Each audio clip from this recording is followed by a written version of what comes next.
মতলব উত্তরের সর্বস্তরের উলামায়ে কেরাম যারা আয়োজন করেছেন এই মাহফিলের তারা সহ উপস্থিত এই মাহফিলের সর্বস্তরের মুসলমান ভাইয়েরা, পর্দার আড়ালে অবস্থানরত শ্রদ্ধেয়া মা বোনেরা, আল্লাহ তাআলার দরবারে শুকরিয়া আদায় করছি। আল্লাহ আমাদেরকে এই মাহফিলে উপস্থিত হওয়ার তৌফিক দান করেছেন বলে আলহামদুলিল্লাহ। সূরাতুল বাকারা, এই সূরার 208 নম্বর আয়াতে কারিমা তেলাওয়াত করলাম। একটু কমায় দেন, আওয়াজ একটু কমায় দেন।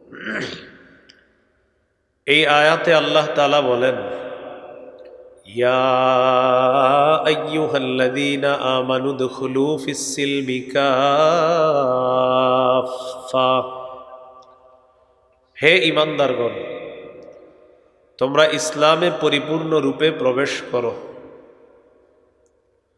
ওয়ালা তাত্তাবিউ খুতুওয়াতিশ শাইতান, শয়তানের পদাঙ্ক অনুসরণ করো না। ইন্নাহু লাকুম আদুউম মুবিন, নিশ্চয়ই শয়তান তোমাদের জন্য প্রকাশ্য শত্রু। ইসলামে পরিপূর্ণ প্রবেশ করার হুকুম করেছেন আল্লাহ তাআলা। ইসলামে পরিপূর্ণ রূপে প্রবেশ করেছি কিনা বোঝা যাবে কিভাবে? যদি আমাদের মাঝে মৌলিক 5টি আলামত থাকে। কয়টি? 1 নম্বর, আত্মসমর্পণ করা।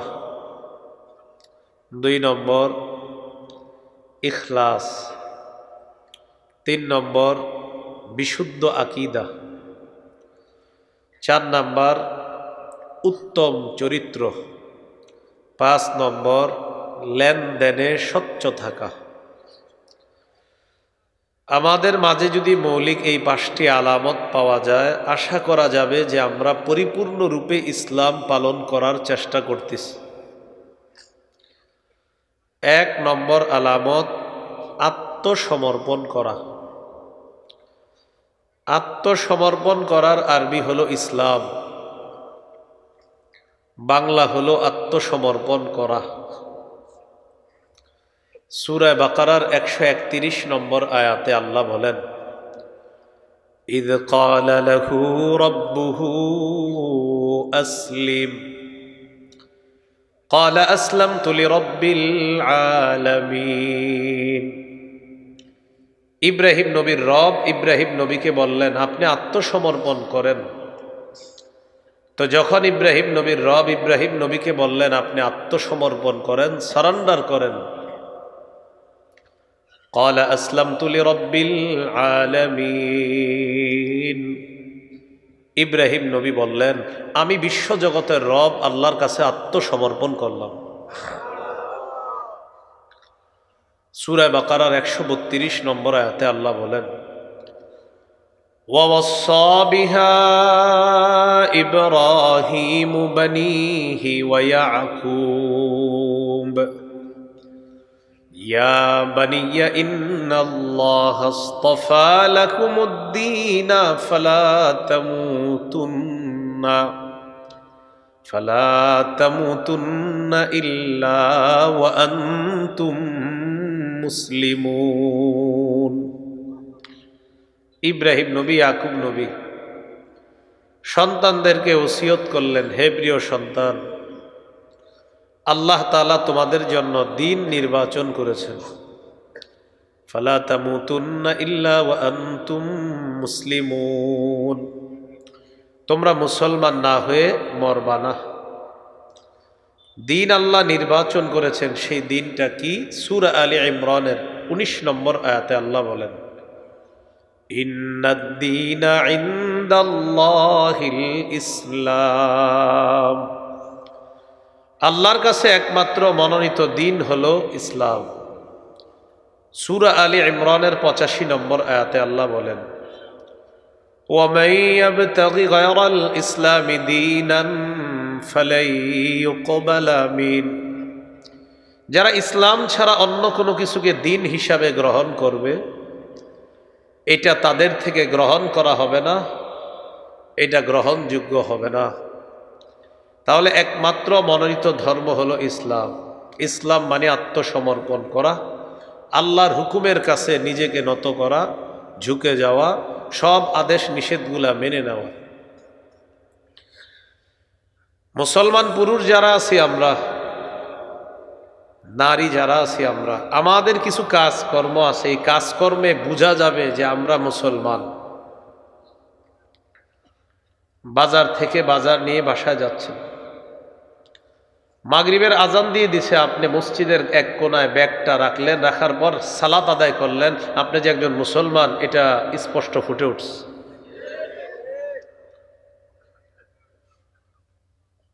তো মুসলমান আমরা যারা আছি আমাদের বিভিন্ন কাজে ফুটে উঠবে যে আমরা মুসলমান।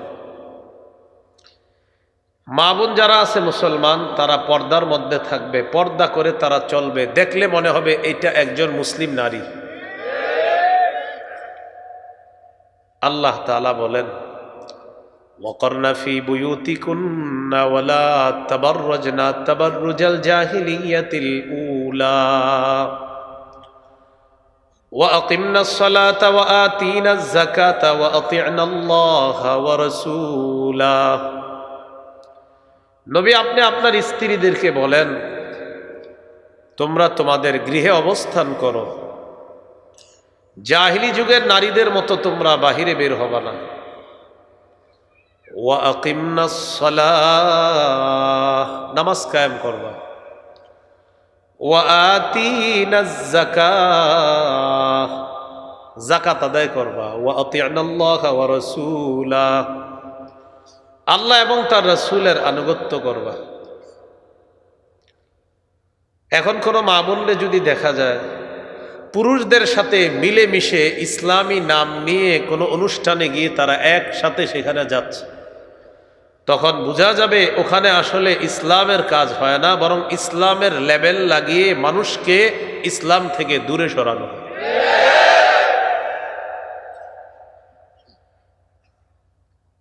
এটা বিভিন্নভাবে হয়, এটা বাৎসরিকভাবেও হয়, আবার বিভিন্ন পদ্ধতিতে হয়। আল্লাহ আমাদের সকলকে পরিপূর্ণরূপে ইসলাম পালন করার তৌফিক দান করেন। ইসলামের বিধিবিধান, ফরজ বিধানগুলা যেমন সবাই মেনে নিতে হবে, এটার সামনে মাথা ঝুঁকাতে হবে। নামাজ আল্লাহর যেমন একটা বিধান, রোজা আল্লাহর একটা বিধান, হজ আল্লাহর একটা বিধান, যাকাত আল্লাহর বিধান, এই বিধানগুলা মেনে নেওয়ার পাশাপাশি আমাদের এই মানসিকতা থাকা, কখনো যদি পরিবেশ পরিস্থিতিতে আমাদের দেশের বিজ্ঞ মুফতি সাহেবরা ফতুয়া দেয় যে জিহাদ করা ফরজ, এই ফরজটাও নামাজ রোজার মতো মেনে নিতে হবে। কি করা? জিহাদ। জিহাদের নিয়ত আছে সবার? না থাকলে মুনাফিকি মৃত্যু হবে। সহিহ মুসলিমের বর্ণনা 1910 নম্বর হাদিস, 1910। قال رسول الله صلى الله عليه وسلم من مات ولم يغزو ولم يحدث به نفسه مات على شعبة من النفاق।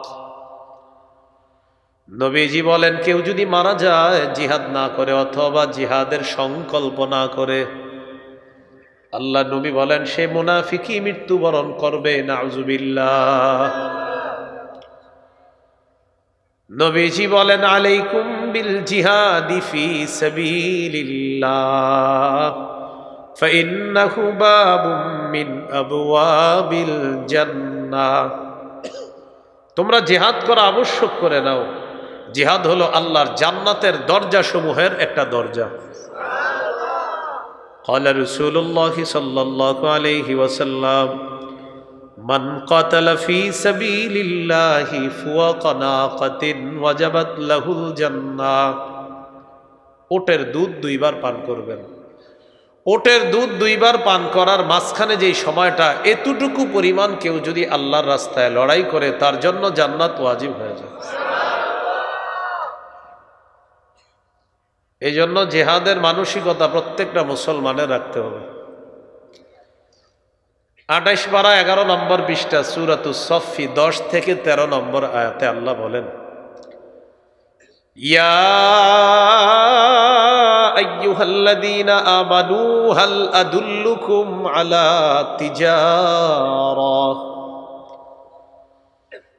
আদুল্লুকুম আলা তিজারাতিন তুনজিকুম মিন আযাবিন আলীম تؤمنون بالله ورسوله وتجاهدون في سبيل الله بأموالكم وأنفسكم ذلكم خير لكم إن كنتم تعلمون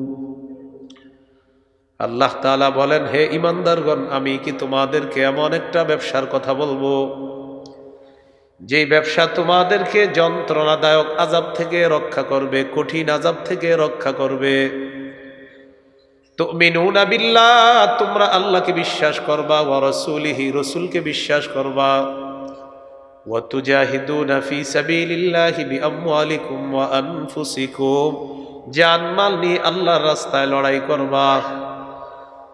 যালিকুম খায়রুল লাকুম ইন কুনতুম তা'লামুন, তোমরা যদি জানতা এটা তোমাদের জন্য কল্যাণ।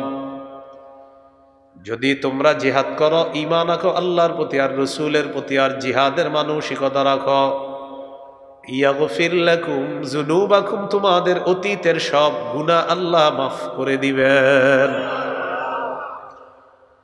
ওয়া ইউদখিলকুম জান্নাতিন তাজরি মিন তাহতিহাল আনহার, আল্লাহ তাআলা তোমাদেরকে এমন বাগানে প্রবেশ করাবেন যেই বাগানের নিচে দিয়ে ঝর্ণা নহর সমূহ প্রবাহিত হবে। ওয়া মাসাকিন তাইয়িবাতান ফি জান্নাতি আদ, শুধু তাই নয়, চিরস্থায়ী বসবাসের জান্নাতে আল্লাহ তাআলা তোমাদেরকে মনোভূত ঘর বাড়ি দান করবেন। যালিকাল ফাউজুল আযীম, আল্লাহ তাআলা বলেন এটাই হলো মহা সফলতা। ওয়া উখরা তুহিব্বুনাহা, আল্লাহ বলেন তোমাদের পছন্দনীয় আরো নেয়ামত আল্লাহ দান করবেন। এই পছন্দনীয় নেয়ামতের মধ্যে একটা হলো নাসরুম মিনাল্লাহ, আল্লাহর পক্ষ থেকে তোমরা সাহায্য প্রাপ্ত হবা। ওয়া ফাতহুন করিব, আর নিকটের বিজয় তোমরা পাবা। ওয়া বাশশিরিল মুমিনিন, যারা মুমিন নবী আপনি তাদেরকে সুসংবাদ জানায়া দেন। জিহাদের নিয়ত আছে সবার? বলেন, ক্রেতা বিক্রেতা, দ্রব্য মূল্য, বাজার। এই দেখেন, এটা আমার কাছে আপনি বিক্রি করবেন, হ্যাঁ, আমি হলাম ক্রেতা। এই পানিটা আপনার কাছ থেকে কিনবো, আপনি বিক্রেতা। পানিটা হলো দ্রব্য, আমি যে মূল্যটা পরিশোধ করব, দ্রব্যর যেই জিনিসটা দিব এটা হলো মূল্য, আর লেনদেনটা হয়েছে বাজারে।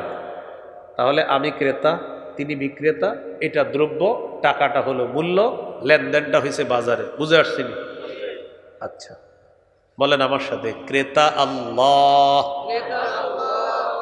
বিক্রেতা মুমিনগণ, দ্রব্য জানমাল, মূল্য জান্নাত। সুবহানাল্লাহ। আবার ক্রেতা আল্লাহ, বিক্রেতা মুমিনগণ, দ্রব্য জানমাল, মূল্য জান্নাত। বাজার জিহাদের ময়দান। মনে থাকবে নি? তাহলে দেখবো সবক দেন। বলেন, ক্রেতা ক্রেতা, বিক্রেতা, দ্রব্য মূল্য, বাজার। এবার কিচ্ছু কমু না, আপনারা বলেন, ক্রেতা দ্রব্য মূল্য জান্নাত বাজার। এই 5টা কথা মনে রাখবেন। এবার বলেন সূরা তাওবা 111 নম্বর আয়াত। এই 5 কথা এখানে আল্লাহ শিখিয়ে দিয়েছে। সুবহানাল্লাহ। আল্লাহ তাআলা বলেন, ইন্নাল্লাহা আশতারা নিশ্চয়ই আল্লাহ ক্রয় করে নিয়েছেন, আল্লাহ হলেন ক্রেতা। মিনাল মুমিনিনা, মুমিনদের থেকে আল্লাহ ক্রয় করে নিয়েছেন, মুমিনরা হলো বিক্রেতা। আনফুসাহুম ওয়া আমওয়ালাহুম, তাদের জানমাল হলো দ্রব্য। বিআন্না লাহুমুল জান্নাহ, আল্লাহ বলেন বিনিময় হলো, মূল্য হলো আমার দেওয়া জান্নাত। ইন্নাল্লাহা আশতারা, আল্লাহ হলেন ক্রেতা, নিশ্চয়ই আল্লাহ ক্রয় করে নিয়েছেন, আল্লাহ হলেন ক্রেতা। মিনাল মুমিনিনা, মুমিনদের থেকে, মুমিনরা হলো বিক্রেতা। আনফুসাহুম ওয়া আমওয়ালাহুম, তাদের জানমাল হলো দ্রব্য। বিআন্না লাহুমুল জান্নাহ, বিনিময় হলো জান্নাত, জান্নাত হলো জানমালের মূল্য। রয়ে গেল একটা বাজার। আল্লাহ বলেন ইউকাতিলুনা ফি সাবিলিল্লাহ ফায়াকতুলুনা ওয়া ইউকতালুন, তারা আল্লাহর রাস্তায় লড়াই করবে, নিজেরা কাফেরদেরকে জাহান্নামে পাঠাবে, আর নিজেরাও শহীদ হয়ে আল্লাহর জান্নাতের মেহমান হয়ে যাবে। মনে থাকবেন এই বাস্তব। তাহলে জেহাদের নিয়ত থাকতে হবে। হ্যাঁ,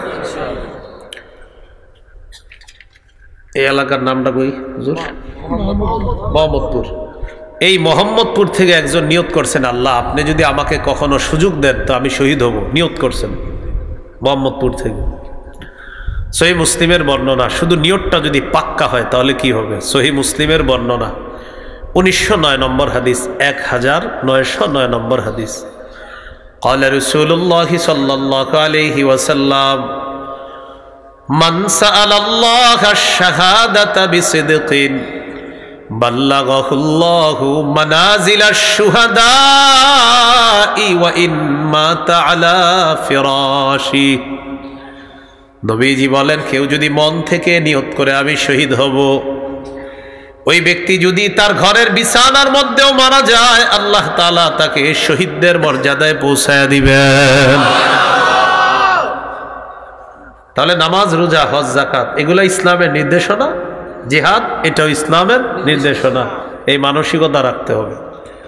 একটা হাদিস শোনা আপনাদেরকে, মন দিয়ে শোনেন। আবু দাউদের 2520 নম্বর হাদিস, 2520 নম্বর হাদিস।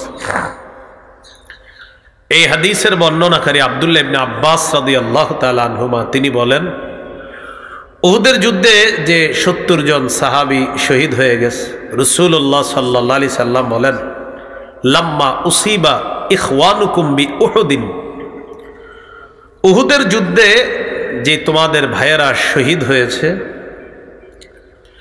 জাআলাল্লাহু আরওয়াহাহুম ফি জাওফি তাইরিন খুদরিন, আল্লাহ তাদের আত্মাগুলা সবুজ পাখির পেটের মধ্যে ঢুকায় দিচ্ছে। শহীদদের আত্মাগুলা সবুজ পাখির মধ্যে দেওয়ার পর কি করতেছে পাখিগুলা? তারিদু আনহারাল জান্নাহ ওয়া তাকুলু মিন সিমারিহা ওয়া তা'বি ইলা কানাদিলা মিন যাহাবিন মুআল্লাকাতিন ফি যিল্লিল আরশ। পাখিগুলা এখন তাদের ভিতরে হলো শহীদদের আত্মা। এই পাখি তাদের অনুভূতি হলো এখন আমরা শহীদ, মানে শহীদ হয়ে এখন জান্নাতে আছে। তারা কি করে? জান্নাতের ঝর্ণার উপরে যায়, উড়ে বেড়ায়, জান্নাতের ফল মূল খায়, স্বর্ণের ফানুস আছে এগুলার মধ্যে গিয়ে তারা অবস্থান করে। করার পর ফালাম্মা ওয়াজাদু তিবা মাকালিহিম ওয়া মাশরাবিহিম ওয়া মাকিলিহিম, শহীদরা যখন তাদের মনোভূত খাবার পেয়ে গেল, তাদের মনোভূত পানি পেয়ে গেল, তাদের মনোভূত বাসস্থান যখন তারা পেয়ে গেল, শহীদরা বলতে লাগলো, মাইয়ুবাল্লিগু আন্না ইখওয়ানানা, আমরা যে এত নেয়ামতের মধ্যে আছি, কে আমাদের এই কথাগুলা দুনিয়ার মানুষকে জানায়া দিবে? আমরা যে এত আরামে আছি, আমাদের এই কথাগুলা কে জানাবে দুনিয়ার মানুষকে? বলে কেন জানাবে? লিআল্লা ইয়াজহাদু ফিল জিহাদি ওয়ালা ইয়ানকুলু ইনদাল হারব, আমরা কত নিয়ামতের মধ্যে আছি, এই কথাগুলা যদি দুনিয়ার মানুষ জানতে পারে, তারা জিহাদের প্রতি আর কখনো অনাগ্রহ দেখাবে না, জিহাদের সময় কখনো অলসতা করবে না। আমাদের নিয়ামতগুলার কথা যদি তারা জানতে পারে, শহীদরা যখন এই কথা বলে আল্লাহ তাআলা তাদেরকে বললেন উবাল্লিগুহুম আনকুম, আমি আল্লাহ তোমাদের ব্যাপারটা দুনিয়ার মানুষকে জানায়া দিব। বুঝছেন, উহুদের শহীদদেরকে আল্লাহ বলতেছে। তখন আল্লাহ তাআলা এই সূরা আলী ইমরানের 169 নম্বর আয়াত নাজিল করছে। এই যে হাদিস বললাম এটা এই আয়াত নাজিলের প্রেক্ষাপট। আল্লাহ তাআলা বলেন ওয়ালা তাহসাবান্নাল্লাযীনা কুতিলু ফী সাবিলিল্লাহি আমওয়াতা বাল আহইয়াউন ইনদা রাব্বিহিম ইউরযাকুন। আল্লাহ তাআলা বলেন যারা শহীদ হয়ে যায় তাদেরকে তোমরা মৃত মনে করো না, বরং তারা জীবিত, আল্লাহর কাছে রিজিক প্রাপ্ত হয়। শহীদদেরকে মৃত মনে করো না, তারা জীবিত, তারা আল্লাহর কাছে রিজিক প্রাপ্ত হয়। তাহলে শহীদের নিয়ত আসেনি সবার? আরেকটা হাদিস শোনাই, শোনামনি? তিরমিজির হাদিস 1661 নম্বর হাদিস, 1661 নম্বর হাদিস। এই হাদিসের মধ্যে আছে قال رسول الله صلى الله عليه وسلم ما من أحد من أهل الجنة يسره أن يرجع إلى الدنيا غير الشهيد فإنه يحب أن يرجع إلى الدنيا يقول حتى أقتل 10 مرات مما يرى مما أعطاه الله من الكرامة। নবীজি বলেন যারা জান্নাতে যাবে তারা কখনো দুনিয়াতে আসতে চাইবে না, শহীদরা ছাড়া। শহীদ দুনিয়াতে আবার আসতে চাইবে। সুবহানাল্লাহ। জান্নাতীরা আসতে চাইবে না, শহীদ চাইবে। কেন? নবীজি বলেন শহীদ দুনিয়াতে আসতে চাইবে। শহীদ দুনিয়াতে আসার উদ্দেশ্য হলো শহীদ বলে হাত্তা উকতালা 10 মাররাত, আমাকে যেন 10 বার শহীদ করা হয়, আবার জিন্দা করা হয়, আবার শহীদ করা হয়, আবার জিন্দা করা হয়, আবার শহীদ করা হয়। ও শহীদ, তুমি কেন বারবার এত শহীদ হতে চাও? নবীজি বলেন শহীদের যে পুরস্কার আল্লাহ দান করছেন, শহীদ চাইবে আমি বারবার শহীদ হব আর আল্লাহর কাছে এই পুরস্কারটা নিয়ে নিব। শহীদ আল্লাহর কাছে এই পুরস্কার পাবে, তার মনে চাবে যে আমি যদি আরো শহীদ হব তা আবার পাবো, আবার শহীদ হব, আবার পাবো, আবার হব, আবার পাবো। শহীদকে আল্লাহ এত কিছু দিবে। আমাদের নবীজি কি বলে দেখেন, সহিহ বুখারী 2797 নম্বর হাদিস, 2797। এই হাদিসের মধ্যে আছে قال رسول الله صلى الله عليه وسلم, নবীজি বলেন ওয়াল্লাযী নাফসি বিয়াদিহি ওয়াদিতু আন্নী উকতালু ফি সাবিলিল্লাহ সুম্মা উহইয়া সুম্মা উকতাল সুম্মা উহইয়া সুম্মা উকতাল সুম্মা উহইয়া সুম্মা উকতাল। নবীজি বলেন আল্লাহর কসম আমার মন চায় আমি শহীদ হয়ে যাই, আবার আমাকে জিন্দা করা হবে, আবার আমাকে শহীদ করা হবে, আবার আমাকে জিন্দা করা হবে, আবার শহীদ করা হবে, আবার আমাকে জিন্দা করা হবে।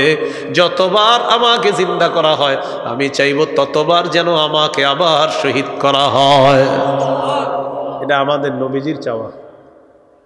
তাহলে জিহাদ, শহীদ, এই বিষয়গুলো মুসলমানদের মাথায়, অন্যান্য মুসলিম কান্ট্রির বাচ্চা ছেলেরা এগুলো বুঝে। আমাদের দেশের ছেলেরা শুনলে কয় ইন্না লিল্লাহ। ওই যে মস্তিষ্ক তৈরি হয়ে গেছে এরকম, জিহাদ আর শহীদের কথা শুনলে কি কয় ইন্না লিল্লাহ।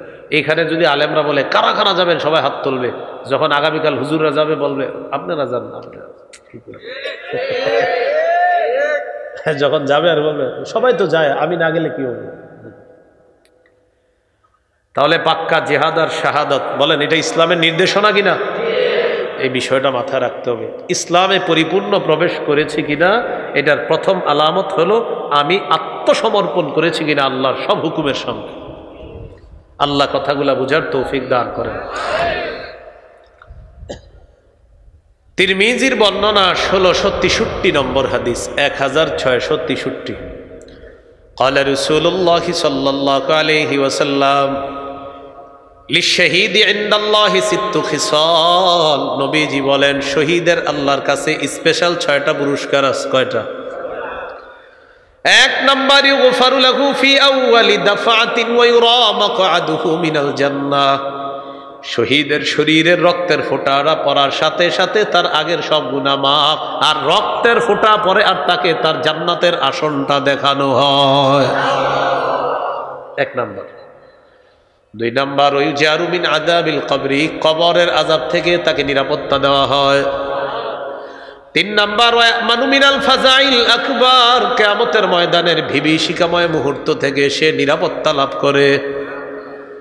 কোন মুফাসসিরিনে কেরাম বলেন, মুহাদ্দিসিনে কেরাম বলেন, আল ফাজাউল আকবার দ্বারা এখানে উদ্দেশ্য জাহান্নামের আযাব, শহীদ জাহান্নামের আযাব থেকে নিরাপত্তা লাভ করে।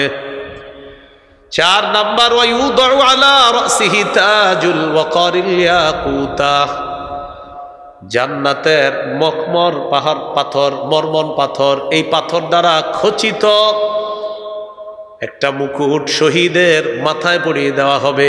নবী বলেন এই পাথরের মূল্য কত? খায়রুম মিনাদ দুনিয়া ওয়া মা ফিহা, আসমান আর জমিনের মাঝে যা কিছু আছে, নবী বলেন সবকিছুর চাইতে ওই পাথরের মূল্য আরো বেশি।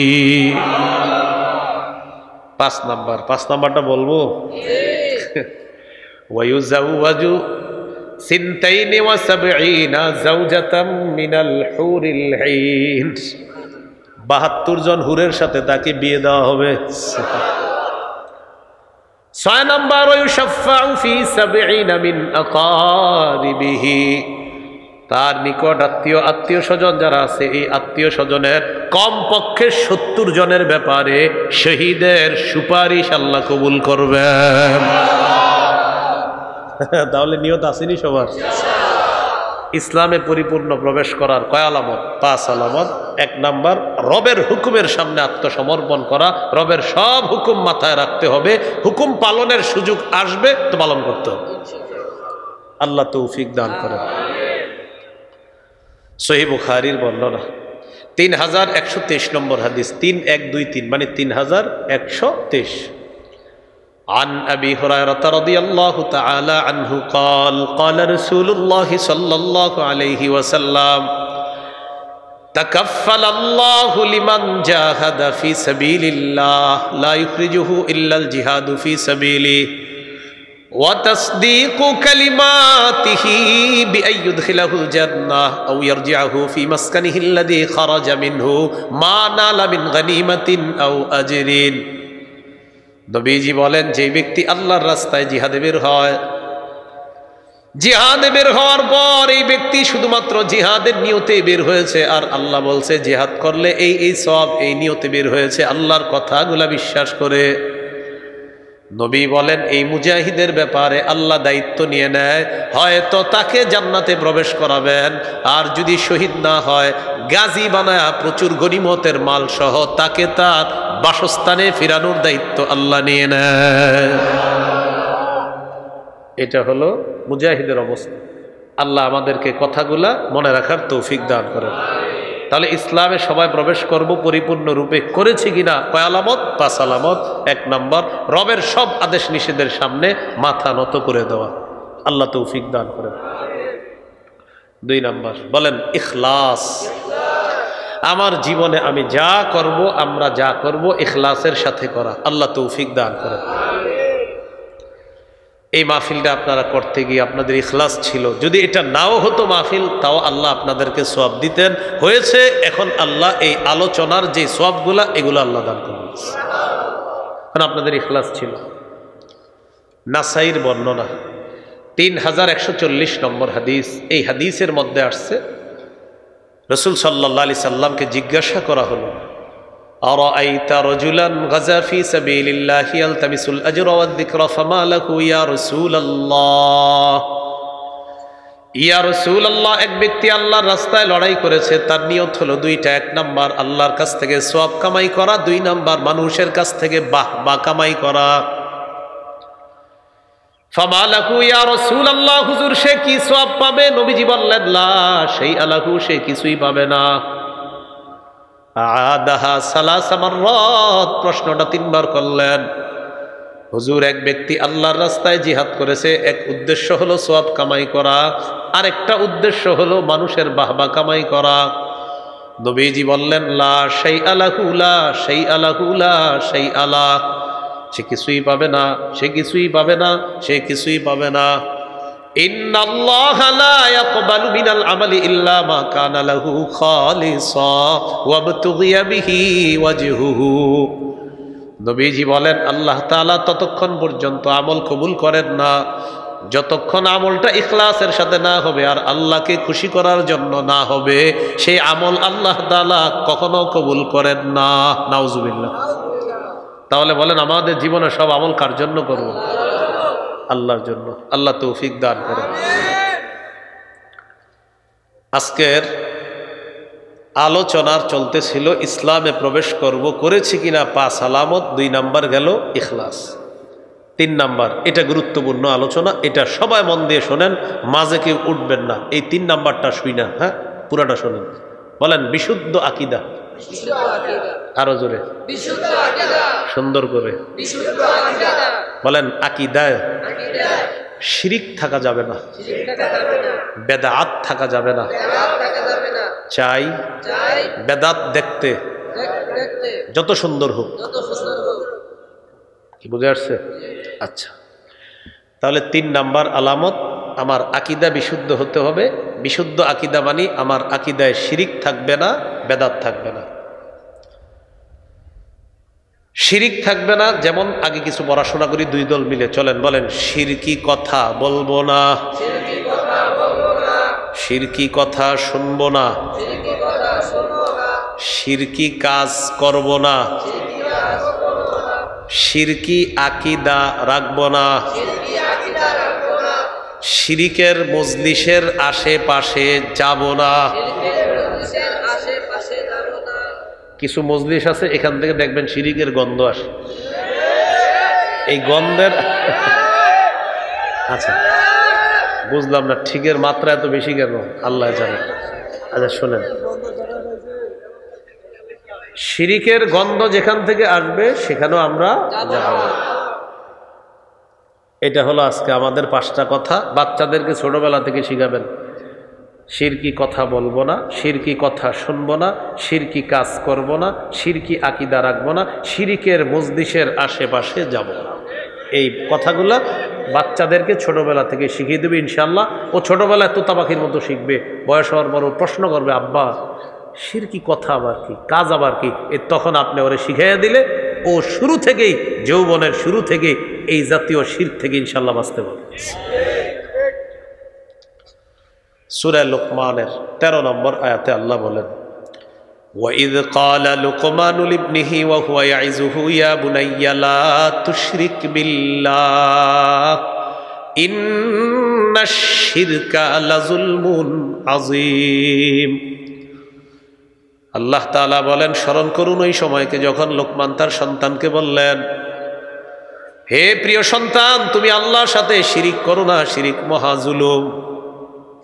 সূরা মাঈদার ৭২ নম্বর আয়াতে আল্লাহ বলেন, ইন্নাহু মান ইউশরিক বিল্লাহ ফাকাদ হারামাল্লাহু আলাইহিল জান্নাহ। আল্লাহ তাআলা বলেন, যারা আল্লাহর সাথে শিরিক করবে আল্লাহ তার জন্য জান্নাত হারাম করে দেয়। ওয়া মাওয়াহুন নার, তার ঠিকানা হলো জাহান্নাম।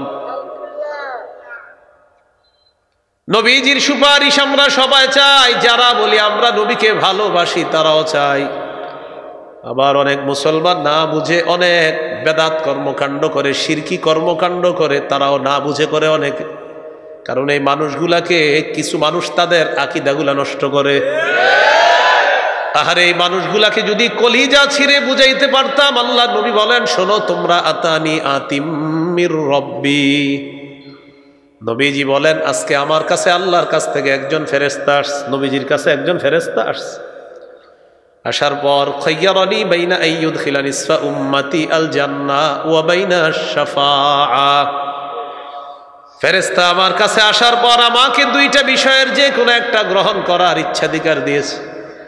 আমাকে ফেরেশতা এসে বলল, যদি আপনি চান অর্ধেক উম্মত জান্নাতে নিতে পারবেন, আর যদি চান সুপারিশ করতে পারবেন। কোনটা চান? যে কোনো একটা। আপনি অর্ধেক জান্নাতে নেবেন, তাহলে সুপারিশ পাবেন না। আর সুপারিশ যদি করেন, অর্ধেক উম্মত জান্নাতে নেওয়ার এই ইচ্ছাধিকার পাবেন না। কোনটা চান? আমাদের নবীজি বুদ্ধি করে বললেন, ইখতারতুশ শাফাআ, আমি সুপারিশ গ্রহণ করে নিলাম। এবার আল্লাহ নবী বলেন, ওয়াহিয়া লিমান লা ইউশরিকু বিল্লাহি শাইআ, আমার সুপারিশ তারাই পাবে যারা আল্লাহর সাথে শিরিক করবে না। তাহলে নবী বলে দিলেন, আমার সুপারিশ তারা পাবে যারা আল্লাহর সাথে শিরিক করবে না।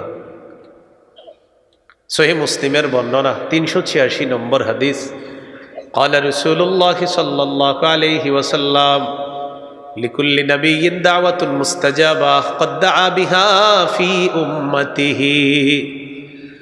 নবীজি বলেন, সব নবীদের একটা স্পেশাল দোয়া আছে, এই দোয়াটা সব নবী তার উম্মতের ব্যাপারে করে ফেলছে। খাবাতু দাওয়াতি শাফাআতান লিউম্মতি ইয়াউমাল কিয়ামাহ, আমি আমার স্পেশাল দোয়াটা গোপন করে রাখলাম, কিয়ামতের ময়দানে তোমাদের জন্য সুপারিশ করব বলে ওই দোয়া আমি গোপন করে রেখে দিলাম। সুপারিশ করবে আমাদের জন্য। তাহলে সুপারিশ কার জন্য হবে? যারা শিরিক করবে না। সহিহ মুসলিমের একটা হাদিস শোনেন, নবী আমাদেরকে কত ভালোবাসে। 387 নম্বর হাদিস, একদিন রাসূল সাল্লাল্লাহু আলাইহি সাল্লাম সূরা ইব্রাহিমের একটা আয়াত তেলাওয়াত করলেন, 13 পারা 19 নম্বর পৃষ্ঠার একদম শুরুর লাইনটা। সূরা ইব্রাহিমের আয়াত নাম্বার হলো 36 নম্বর আয়াত। সূরা ইব্রাহিমের 36 নম্বর আয়াত তেলাওয়াত করলেন, 7 পারা 6 নম্বর পৃষ্ঠা। সূরা মাঈদার ঈসা আলাইহিস সালাতু ওয়াস সালামের ব্যাপারে একটা আয়াত, এই আয়াতটা তেলাওয়াত করলেন। সূরা মাঈদার আয়াত নাম্বার হলো 116 নম্বর আয়াত। সূরা ইব্রাহিমের আয়াতটা হলো 36 নম্বর আয়াত। সূরা মাঈদার আয়াতটা 116, 7 নম্বর পারা 6 নম্বর পৃষ্ঠা। সূরা ইব্রাহিমের আয়াতটা হলো 36, 13 নম্বর পারা 19 নম্বর পৃষ্ঠা। এখন দেখেন, এই দুই আয়াত আমাদের নবী তেলাওয়াত করলেন। আগে দেখি দুই আয়াতে কি আছে, নবী কেন এই দুই আয়াত তেলাওয়াত করলেন। লাম্মা তালা কওলাল্লাহি আযজা ওয়া জাল ফি ইব্রাহিম আলাইহিস সালাতু ওয়াস সালাম, রব্বি ইন্নাহুন্না আদলালনা কাসীরাম মিনান নাস ফামান তাবিআনি ফাইন্নাহু মিন্নি ওয়া মান আসানি ফাইন্নাকা গফুরুর রহিম। ইব্রাহিম নবী বলে, আল্লাহ, এই মূর্তিগুলা বেশিরভাগ মানুষকে পথভ্রষ্ট করছে। ফামান তাবিআনি, মাবুদ আমার যারা অনুসরণ করলো, ফাইন্নাহু মিন্নি, তারা আমার অন্তর্ভুক্ত। ওয়া মান আসানি, যারা আমার নাফরমানি করলো, ফাইন্নাকা গফুরুর রহিম, আল্লাহ আপনি তো ক্ষমাশীল, আপনি তো দয়ালু। নাফরমান উম্মতের জন্য ইব্রাহিম নবীর অন্তরে মায়া। ঈসা নবীর ব্যাপারে নবী আয়াত তেলাওয়াত করলেন, সূরা মাঈদার 116 নম্বর আয়াত, ইন তুআযিবহুম ফাইন্নাহুম ইবাদুক ওয়া ইন তাগফির লাহুম ফাইন্নাকা আনতাল আজিজুল হাকীম। ঈসা নবী আল্লাহ তাআলাকে বললেন, সূরা মাঈদার 118 সূরা মাঈদার কত ভাই? 116 না, 116 থেকে শুরু হয়েছে ব্যাপারটা, কিন্তু জায়গাটা হলো 118। ঈসা নবী আল্লাহ তাআলাকে বলবেন, ইন তুআযিবহুম ফাইন্নাহুম ইবাদুক, আল্লাহ আপনার বান্দাদেরকে যদি আপনি শাস্তি দেন, তারা তো আপনারই বান্দা। কি বলতেছে? শাস্তি যদি দেন তারাও আপনার বান্দা। ওয়া ইন তাগফির লাহুম ফাইন্নাকা আনতাল আজিজুল হাকীম, তাদেরকে যদি আপনি মাফ করে দেন, আপনি মহাপরাক্রমশালী, মহাপ্রজ্ঞাময়। ইব্রাহিম নবীর উম্মতের জন্য মায়া, ঈসা নবীর উম্মতের জন্য মায়া। ফাবাকা রাসূলুল্লাহ সাল্লাল্লাহু আলাইহি ওয়াসাল্লাম ফারাফা ইয়াদাইহি ওয়া ইয়াকুলু আল্লাহুম্মা উম্মতি উম্মতি, ফাবাকা। ইব্রাহিম নবীর উম্মতের মায়া, ঈসা নবীর উম্মতের মায়া। আমাদের নবী এই দুই আয়াত তেলাওয়াত করার পর হাত উপরে উঠায়া বলতে লাগলেন, আল্লাহ আমার উম্মত, আমার উম্মত, আমার উম্মত বলে কান্না শুরু করলেন। আল্লাহ তাআলা জানে নবী কেন কাঁদতেছে। ওই অবস্থায় নবী দোয়ার মধ্যে আছে, জিবরিল আমিনকে নগদ আল্লাহ দুনিয়ায় পাঠায় দেয়। ওই অবস্থায় পাঠাই দিস, জিবরিল যাও আমার হাবিবের কাছে যাও, হ্যাঁ আমি তো জানি হাবিব কেন এমন করে, তারপরে তোমার সাক্ষী বানাবো, তুমি যাও। জিবরিল আমিন আস, আপনার কি হয়েছে, আপনি এইভাবে দোয়া করতেছেন, কাঁদতেছেন? ফাখবারাহু বিমা ক্বালা, নবীজি বললেন ইব্রাহিম নবী তার উম্মতের জন্য কি পেরেশান, ঈসা নবী উম্মতের জন্য পেরেশান, এটা মনে পইরা আমার উম্মতের কি হবে এই পেরেশানিতে, আমি তো আর টিকতে পারতেছি না, তাই কান্না শুরু করছি। আল্লাহ কিন্তু জানে নবী কি শুনতে চাইতেছে আল্লাহর কাছে। সুবহানাল্লাহ। জিবরিল আমিন গেছে, আল্লাহ আপনার নবী এই কারণে কান্না করতেছে। আল্লাহ তাআলা বললেন জিবরিল তুমি যাও, আমি জানি নবী কি কারণে কেঁদেছে এবং কি কারণে কাঁদতেছিল এটাও আমি জানি, নবী আমার কাছ থেকে একটা কথা শুনতে চায়, এটা বলার জন্য কাঁদতেছে। যাও এই মুহূর্তে গিয়ে বলে দাও, আমি বলে দিচ্ছি, ইন্না সানুরদিকা ফি উম্মাতিকা ওয়ালা নাসুউকা, আমার হাবিবকে জানা দাও আমি আল্লাহ ওয়াদা করলাম হাবিব আপনার উম্মতের ব্যাপারে আমি আল্লাহ আপনাকে খুশি করে দিব, ওয়ালা নাসুউকা আপনাকে অসন্তুষ্ট করব না, আমি ওয়াদা করলাম আপনার উম্মতের ব্যাপারে আপনাকে আমি খুশি করে দিব। এই জন্য নবী কাঁদতেছিলেন। আসেন এই এলাকার মানুষ সবাইকে বলি আল্লাহর নবীর উম্মত সবাই আমরা, তবে নবী একটা সীমারেখা দিয়েছেন, আমার সুপারিশ শুধু তারাই পাবে যারা শিরিক করবে না। বলেন কি করবে না? নবী বলছে ইন্তেকালের 5 দিন আগের একটা হাদিস, নবী ইন্তেকাল করবে এর 5 দিন আগের একটা হাদিস। বলেন হাদিসের গুরুত্ব কম না অনেক বেশি? সহিহ মুসলিমের বর্ণনা 1175 নম্বর হাদিস। এই নাম্বারটা হলো আপনাদের পকেটের ওস্তাদ অনুযায়ী আর মাদ্রাসা পাঠ্যপুস্তক অনুসারে 532 নম্বর হাদিস। আপনাদের ওস্তাদ যেটা আছে পকেটে রাখেন সারাক্ষণ, এই অনুযায়ী মোট হাদিস সংখ্যা 7453। এরা আবার মিলায় চিপা চুপাই গিয়া। আর আমাদের মাদ্রাসার পাঠ্যপুস্তক অনুসারে 3033টা হাদিস, এই অনুযায়ী 532 নম্বর হবে হাদিস। আর ওই আপনাদের হজরত অনুযায়ী হবে 1175। রাসূল সাল্লাল্লাহু আলাইহি সাল্লাম ইন্তেকালের 5 দিন আগের হাদিস। জুনদুব রাদিয়াল্লাহু তাআলা আনহুর বর্ণনা, তিনি বলেন সামি'তু an-nabiyya sallallahu alayhi wa sallam qabla an yamuta bi 5 wa huwa yaqul, নবীকে তার ইন্তেকালের 5 দিন আগে বলতে শুনলাম। নবীজি বলেন শোনো তোমরা, আলা ইন্নী আবরাউ ইলাল্লাহি আইয়াকুনা লি মিনকুম খলিল, আমি আল্লাহর কাছে পুত পবিত্র, তোমাদের মধ্যে আমার কোনো খলিল নাই, কোনো অন্তরঙ্গ বন্ধু নাই। তোমাদের মধ্যে আমি কোনো অন্তরঙ্গ বন্ধু গ্রহণ করা থেকে আমি আল্লাহর কাছে মুক্ত, আমার কোনো অন্তরঙ্গ বন্ধু নাই, খলিল নাই। কেন? ফাইন্নাল্লাহা তাআলা ক্বাদ ইত্তাখাযানি খলিলান কামা ইত্তাখাযা ইব্রাহিমা খলিলা, আল্লাহ তাআলা আমাকে খলিল হিসাবে নির্বাচন করেছেন। ইব্রাহিম নবী যেমন আল্লাহর খলিল, আল্লাহ তাআলা আমাকেও তার খলিল হিসাবে গ্রহণ করে নিয়েছেন। এই জন্য আজকে থেকে আমরা জানলাম খলিল হলো 2 নবী, একজন হলেন ইব্রাহিম খলিলুল্লাহ, আরেকজন হলেন মুহাম্মাদুর রাসূলুল্লাহ হাবিবুল্লাহ খলিলুল্লাহ। সুবহানাল্লাহ। আমাদের নবী রাসূলুল্লাহ হাবিবুল্লাহ খলিলুল্লাহ। সুবহানাল্লাহ। তো আল্লাহ তাআলা আমাকে খলিল হিসেবে গ্রহণ করছে, এটা কয়দিন আগে জানাইতেছে কথাটা ইন্তেকালে। এবার কি বলে দেখেন, লাউ কুনতু মুত্তাখিজান মিন উম্মতি খলিলা লাত্তাখাযতু আবা বকরিন খলিলা,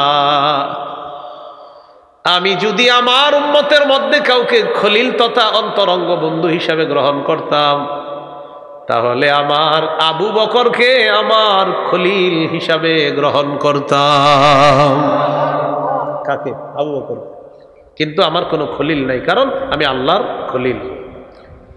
এখন কি বলে দেখেন, মন দিয়ে শোনেন এই অংশটা।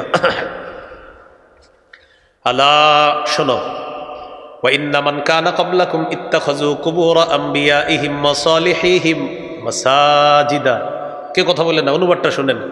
আলা ওয়া ইন্না মান কানা ক্বাবলাকুম ইত্তাখাযু কুবুর আমবিয়াইহিম ওয়া সালিহিহিম মাসাজিদা, শোনো তোমরা তোমাদের পূর্ববর্তী জাতি তাদের নবীদের ওলিদের কবরকে সেজদার স্থান বানিয়েছে, নবীদের ওলিদের কবরকে সেজদার স্থান বানিয়েছে, নবীদের ওলিদের কবরকে সিজদার স্থান বানিয়েছে তোমাদের পূর্ববর্তী জাতি। আলা ফালা তাত্তাখিজুল কুবুর মাসাজিদা, সাবধান সাবধান, তোমরা কবরকে সিজদার স্থান বানাবা না। ইন্তেকালের কয়দিন আগে নিষেধ করছে নবীজি বলেন, আনহাকুম আন যালিকা, আমি তোমাদেরকে নিষেধ করে গেলাম। এবার ইন্তেকালের দিনের হাদিস শোনেন, যেটা শোনাইলাম কয়দিন আগে, এবার যেটা শোনাবো ইন্তেকালের দিনে, তাহলে গুরুত্ব আরো বেশি। সহিহ বুখারী 435 435 নম্বর হাদিস। লাম্মা নুজিলা বিরাসূলিল্লাহি সাল্লাল্লাহু আলাইহি ওয়াসাল্লাম, যেদিন আল্লাহ নবীর মুমূর্ষ অবস্থা, যেদিন আল্লাহ নবী দুনিয়া থেকে বিদায় নিবেন, তফিকা ইয়াতরাহু খামিসাতান আলা ওয়াজহিহি, নবীজি তার চেহারা মুবারক একটা কাপড় দিয়ে ঢাকলেন। এই যে কাপড় দিয়ে চেহারা ঢাকছে, কবে? যেদিন ইন্তেকাল করো। এবার দেখেন, ফাইদা গোতাম্মা, যখন নবীর প্রাণটা বের হবে, কাশাফাহা আন ওয়াজহিহি, কাপড়টা চেহারা থেকে সরাইলেন।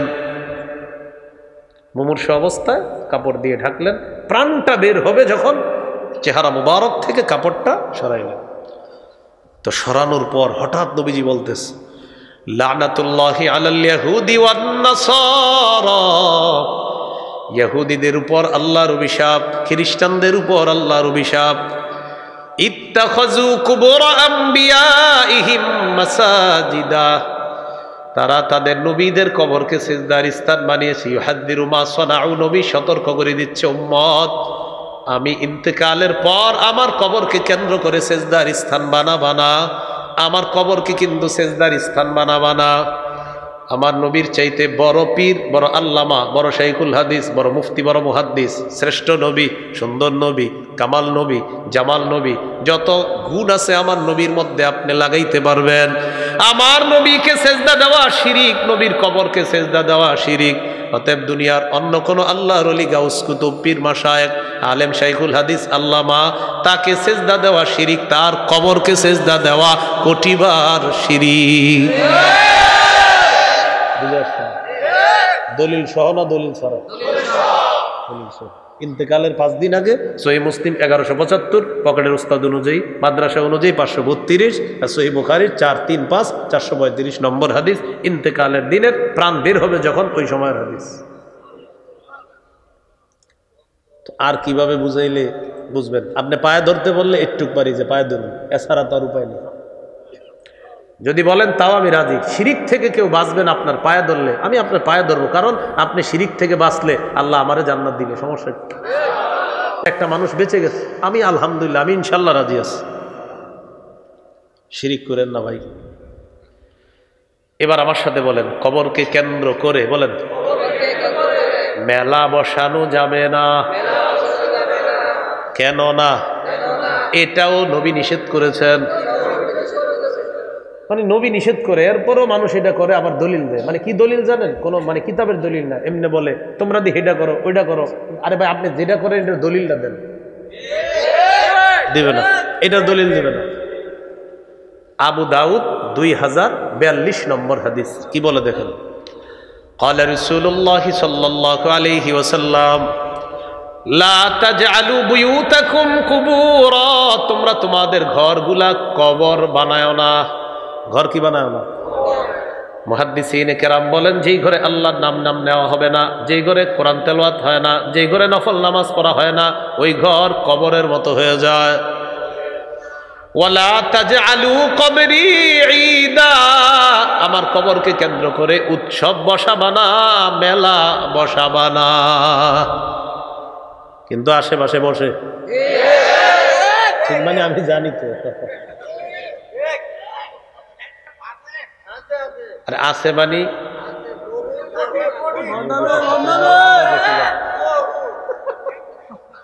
বুঝেন নাই তো, আমি জানি অন্য পোশাক করে। এখন শোনেন শোনেন, এগুলা করা যাবে না, আল্লাহ হেফাজত করেন। তাহলে এই শিরিকের কাজ এগুলা দেখতেও যাবে না। অনেক সময় ছাত্ররা দেখতে যায়, বুঝছেননি?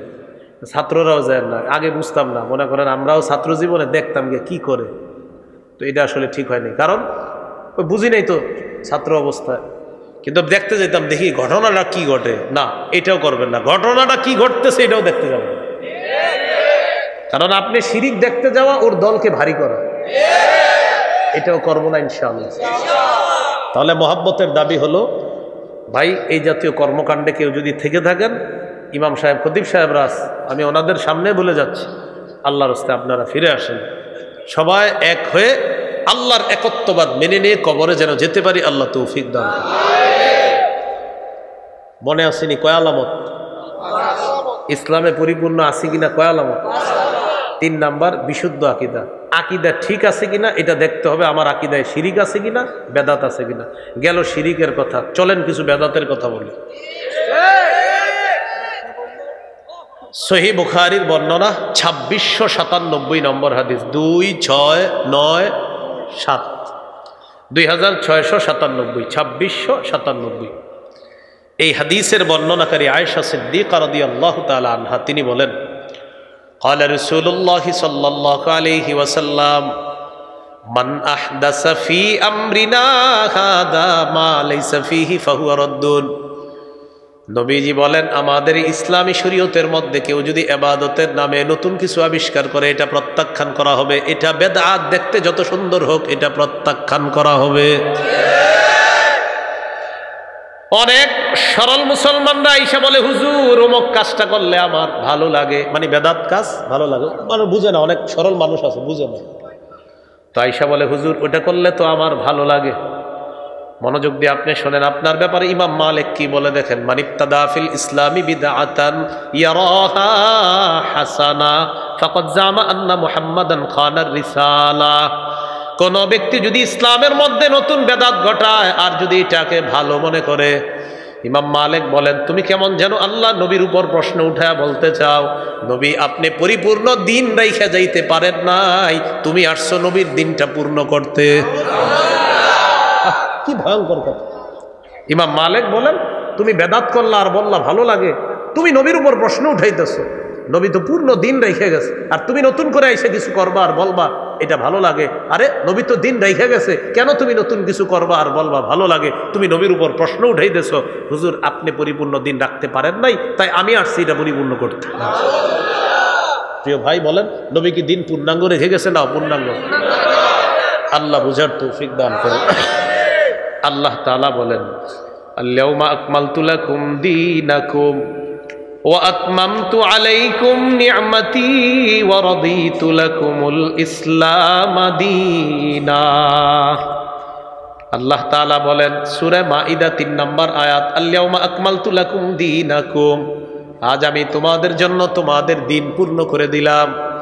ওয়া আতমামতু আলাইকুম নি'মাতি, আমার নিয়ামত তোমাদের উপর পূর্ণ করলাম। এরপরে কি দেখেন, এরপরে ওয়া রাদিতু লাকুমুল ইসলাম দীনা, ইসলামকে তোমাদের জন্য দিন হিসাবে মনোনীত করে দিলাম। বলেন, আমাদের দিনের নাম ইসলাম, আমাদের দিনের নাম ইসলাম। পূর্ণাঙ্গ না অপূর্ণাঙ্গ? নতুন কিছু করা মানি? আল্লাহ বুঝার তৌফিক দান। এই যে কত সুন্দর করে জবাব দিতে পারতেছেন, এইভাবে আরো 10 জনরে বুঝাইবেন, বলেন ইনশাআল্লাহ। হাদিসের একটা কিতাব আছে, নাম সহিহুত তারগিব, এই কিতাবের 54 নম্বর হাদিস। ক্বালা রাসূলুল্লাহ সাল্লাল্লাহু আলাইহি ওয়াসাল্লাম, ইন্নাল্লাহা হাজাবাত তাওবাতা আন কুল্লি সাহিবি বিদআতিন হাত্তা ইয়াদা বিদআতা। নবীজি বলেন, কোন বেদআতি তার বেদআত নামক কর্মকাণ্ড না ছাড়া পর্যন্ত আল্লাহ তাআলা তার তওবা কবুল করবেন না। তওবা কবুল করবেন না। এলাকার মুসলমান ভাইদেরকে আপনি জানায়া দিবেন, যারা এখানে আছেন যারা বেদাত করে তাদেরকে বলবেন, তুমি যদি আল্লাহরে বলো আস্তাগফিরুল্লাহ আস্তাগফিরুল্লাহ, আল্লাহ মাফ চাই, আল্লাহ মাফ চাই, আল্লাহ মাফ চাই, নবীজি তোমার ব্যাপারে বলছে মাফ করবে না, মাফ করবে না। যতক্ষণ তুমি বেদাত না ছাড়বা ততক্ষণ আল্লাহ তোমার তওবা কবুল করবে না। নবীজি বলে দিছে। হাউজে কাউসারের পানি কারা কারা চাই? মহব্বতের সাথে সবাইকে বুঝাবেন, সবাই আমরা হাউজে কাউসারের পানি চাই। সহিহ বুখারীর বর্ণনা 6583, 6584, এই 2 হাদিস মিলে একটা হাদিস বলি শোনেন। قال رسول الله صلى الله عليه وسلم انا فرطكم على الحوض নবীজি বলেন কিয়ামতের ময়দানে আমি আগে আগে হাউজে কাউসারের পারে চলে যাব তোমাদেরকে পানি পান করানোর জন্য। নবীজি বলেন মান মাররা আলাইয়া শারিবা ওয়া মান শারিবা লাম ইয়াজমা আবাদা, আমার কোন উম্মত আমার সামনে দিয়ে যাবে, কাউসার পান করবে, কাউসার পান করবে, আর পিপাসার্ত হবে না। সুম্মা লা ইয়ারিদান্না আলাইয়া আকওয়ামুন আ'রিফুহুম ওয়া ইয়ারিফুনানি, নবী বলেন এরপর আমার সামনে একদল মানুষ আসবে যাদেরকে আমি চিনব, তারাও আমাকে চিনবে। নিয়ম অনুযায়ী আমি তাদেরকে কাউসারের পানি পান করাবো। ওই মুহূর্তে দেখবো ইউহালু বাইনি ওয়া বাইনাহুম, আমার মাঝে আর তাদের মাঝে একটা প্রতিবন্ধকতা। আমি আল্লাহ তাআলাকে বলবো আল্লাহ ইন্নাহুম মিন্নি, তারা তো আমার উম্মত। আল্লাহ তাআলা বলবেন ইন্নাকা লা তাদরি মা আহদাসু বাদাক, হাবিব আপনি জানেন না, আপনি দুনিয়া থেকে বিদায় নিয়ে আসার পর তারা ইসলামের মধ্যে কত নতুন নতুন বেদাত চালু করেছে আপনার জানা নাই, এই কারণে আজকে তাদেরকে কাউসার পান করাবেন না। যেই নবী একটু আগে কাউসারের পানি পান করানোর জন্য আল্লাহর সাথে কথা বলেছে, এই নবী যখন জানবে তারা বেদাআতি, তখন নবী বলবেন সুহকান সুহকান লিমান গায়্যারা বাদি, আমার পর যারা আমার রেখে আসা পূর্ণাঙ্গ শরীয়ত পরিবর্তন করে দিয়েছ, আমি দেখতে চাই না, দূর হও, দূর হও, আমার সামনে থেকে দূর হও। আল্লাহ হেফাজত করে। আমার সাথে বলেন যে বেদাত করে অথবা কোন বেদাতিকে আশ্রয় দেয়, আপনি 1 ঘন্টা জমি দিয়ে দিচ্ছেন এক বেদাতিরে, কেন? যে আপনি এই জায়গাটা আস্তানা বানান, বানানোর পর দুইজনে মিললে সাপ্লাই করুন। মানে আচ্ছা শোনেন শোনেন, আগে শোনেন না, বেদাতের আস্তানা বানাইছেন যে 2 ভাই মিল্লা টিল্লা বেদাতটা সাপ্লাই দিবেন। এই কাজ যে করবে, আমি বাবার বলছি যে এই কাজ যে করবে, বলেন তার উপর আল্লাহর অভিশাপ, ফেরেশতাদের অভিশাপ, সকল মানুষের অভিশাপ। বলেন সহিহ বুখারী 3172 নম্বর হাদিস, এই হাদিস আছে। নবীজি বলেন মান আহদাসা ফিহা হাদাসা আও আওয়া মুহদিসা, কোন ব্যক্তি যদি বেদাত সৃষ্টি করে, নিজে বেদাত করে, অথবা কোন বেদাতিকে আশ্রয় প্রশ্রয় দেয়, ফালাইহি লানাতুল্লাহ, তার উপর আল্লাহর অভিশাপ, ওয়াল মালাইকা, ফেরেশতাদের অভিশাপ, ওয়ান নাসি আজমাইন, সব মানুষের অভিশাপ। আল্লাহ আমাদেরকে হেফাজত করেন। তাহলে বলেন শিরকি আকীদা রাখবো না, বেদাতি আকীদা রাখবো না। বেদাত দেখতে যতই সুন্দর হোক আমরা বেদাত গ্রহণ করব না। হক্কানি আলেমদের সাথে মৃত্যু পর্যন্ত থাকব ইনশাআল্লাহ। আল্লাহ কবুল করেন। কয় আলামত? ইসলামে পরিপূর্ণ আছি কিনা কয় আলামত? 3 নাম্বার, আকীদা বিশুদ্ধ হতে হবে। 4 নাম্বার বলেন উত্তম চরিত্র। বাহিরেও উত্তম চরিত্র থাকতে হবে আপনার ভিতরে। আপনি আমাদের সামনে সুফি, ঘরে আপনার বিবি আপনাকে দেখতেই পারে না, এটা হবে না।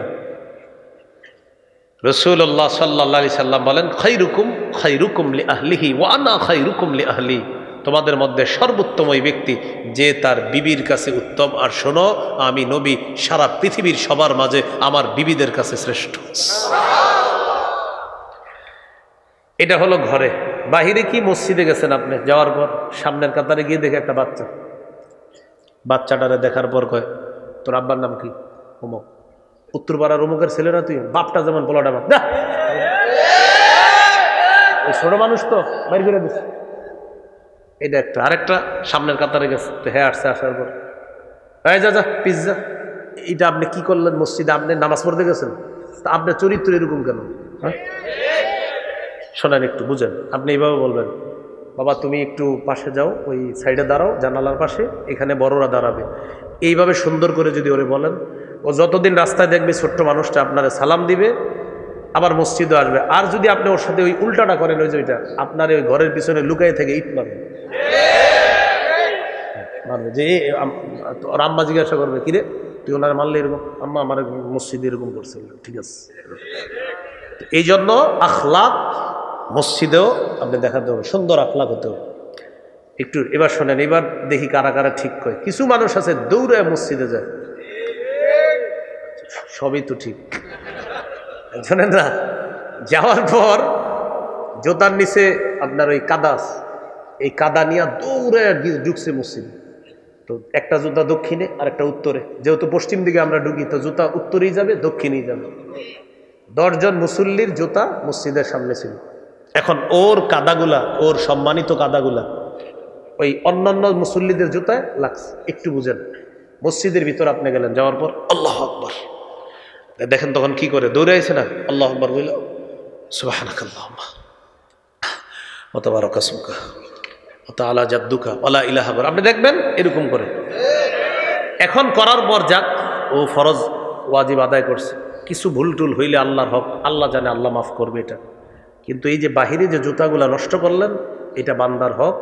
ওরা যখন বের হবে, বের হওয়ার পর দেখবে ভালো জুতাগুলা কারা কাদা লাগাইছে, জুতাটা পরার সময় মনে একটা আঘাত পাবে, তারা মাফ না করলে আল্লাহ কিন্তু মাফ করবে না।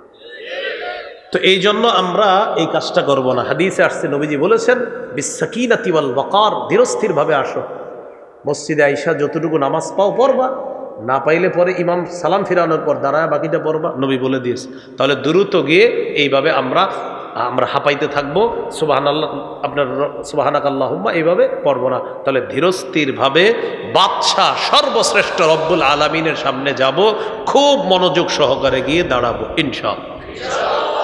তাহলে আখলাকটা বাহিরেও থাকতে হবে, ঘরেও থাকতে হবে। এগুলো 4 নাম্বার আলামত। আলামত নাম্বার 5 বলে লেনদেনে স্বচ্ছ থাকা। আগামী শুক্রবারে আপনার কাছে একজন টাকা পায়, আর আসে নাই শুক্রবার, এ খালি কি করে মসজিদ ঘুরে ঘুরে জুমা পড়ে, আর খেয়াল রাখে আর পাওনাদার কোন মসজিদে ওটা যায় না। তো একদিন দেখা হয় আপনি ওই মসজিদে আসেন নাই নামাজ পড়তে, এরকম, তো উনি খালি কৌশলে আরেক মসজিদে যায়। ভাই এটা করবেন না। সূরা মাইদার 1 নম্বর আয়াতে আল্লাহ বলেন, ইয়া আইয়ুহাল্লাযীনা আমানু আউফু বিল উকুদ, হে ঈমানদারগণ তোমরা চুক্তিগুলা পুরা করো, লেনদেন পুরা করো। হ্যাঁ, এরপরেও আছে অনেকে শুক্রবারে দেওয়ার কথা, তো বললেন ভাইজান আমি শুক্রবারে পারবো না, আরো 2-4টা দিন বাড়ায় দেন। এর ব্যাপারেও নবী ফজিলত বলছে যে যে ব্যক্তি পীড়িত, যে ব্যক্তি তোমার টাকাটা দিতে পারতেছে না, 1-2 দিন যদি তুমি বাড়ায় দাও অনেক সওয়াব পাবা, অনেক ফজিলত, আল্লাহ জান্নাতে অনেক নিয়ামত তোমার জন্য রাখছে। তাহলে বিষয়টা পালানোর না, বিষয়টা দুইজনে মিলা কথা বলার। কিন্তু আপনি টাকা দিবেন না, এর মানে আপনি বছরের পর বছর শুক্রবার আসে কিন্তু আর ওই কাঙ্ক্ষিত শুক্রবার আসে না, এরকম যেন না হয়। তাহলে ইসলামে পরিপূর্ণ প্রবেশ করেছি কিনা? কয় আলামত? 5 আলামত।